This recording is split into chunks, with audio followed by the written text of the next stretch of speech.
massa yang segitu banyak dan massa pun membubarkan diri dengan tertib? Ya, gini, selama pandemi ini, setiap ada undangan ceramah, yang pertama saya tanya, satu, bagaimana kondisi keadaan COVID di sana? Ya. Mhm. Yang kedua, apakah sudah koordinasi dengan pemerintah setempat? Ya, misalnya camat atau lurah atau bupati atau polisi, Polres, apa sudah dapat Hmm. izin? Ya, itu dulu.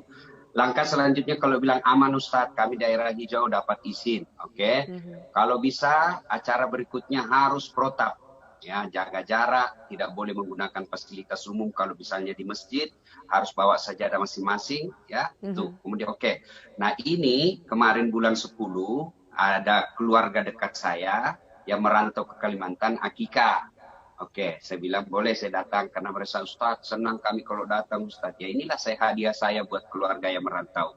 Nah, Mhm. tapi saya bilang tetap ya, dia bilang Ustadz cuma di dalam rumah kok Ustadz ini. Ya, benak saya dalam rumah ini, rumah besar aja paling 100-an orang, 200 lah paling banyak. Oke, saya salah.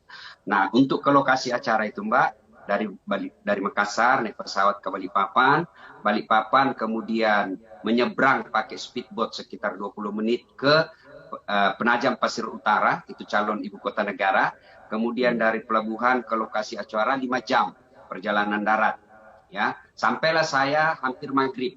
Nah, saya istirahat sejenak, tidur, kemudian mandi, ganti pakaian. Lalu ke lokasi acara.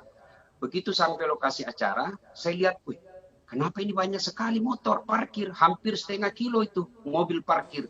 Kok banyak begini? Ah sudah, pulang, pulang kita. Ini sudah tidak sehat ini, tidak bagus ini. Pulang. Tapi kata panitianya, yang keluarga, malu saya ini. Malu ini saudara, kalau tidak jadi ceramah. Saya pikir juga, oh, Mhm. kalau saya ini siapa yang bubarkan? Oke, saya langsung ke lokasi.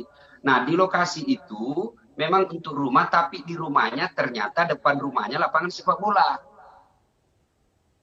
Iya. Makanya Jadi masanya saya banyak bilang, ya berkumpul di situ. banyak kumpul. Nah, di Mhm. situ ada panggung, panggung untuk ya, acara-acara berkaitan dengan perayaan misalnya 17-an dan saya bilang carikan saya panggung yang tinggi untuk saya tampil, saya bubarkan. Nah, saya Iya. dibawalah ke panggung ini. Saya ambil mic, mau MC enggak usah, enggak boleh lama-lama kita. Mari itu mic, saya ambil alih mic, saya sampaikan bahwa saudara-saudara sekalian berkumpul di tempat ini, pengajian seperti ini adalah turunnya rahmat Allah. Tapi sekarang kalau masa pandemik Anda berkumpul sini bukan rahmat Allah yang turun, tapi COVID pandemik yang akan turun. Yang Hmm. akan turun Hmm. adalah wabah.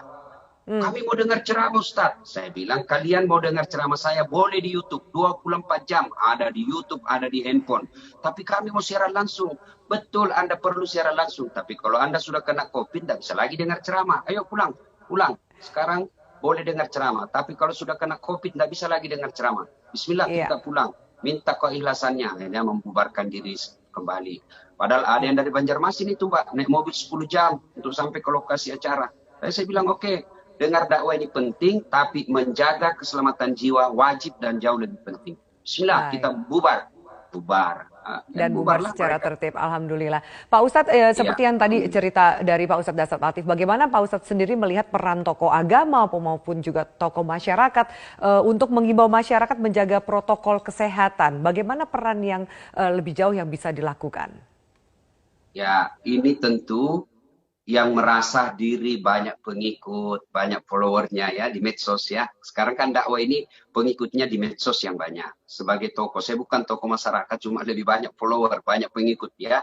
Nah, saya menganjurkan kepada teman-teman untuk menghargai upaya pemerintah, upaya kita semua ini untuk memotong penularan COVID-19. Bayangkan ini COVID sudah mengorbankan jiwa berapa puluh tenaga medis kita, berapa ratus tenaga dokter kita yang wafat untuk melawan ini. Tentu itu harus kita ingat.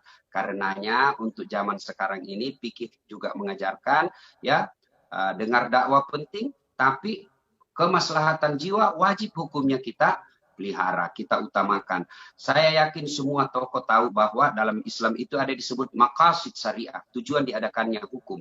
Maqasid syariah Mhm. ibaratnya kalau Indonesia Pancasila.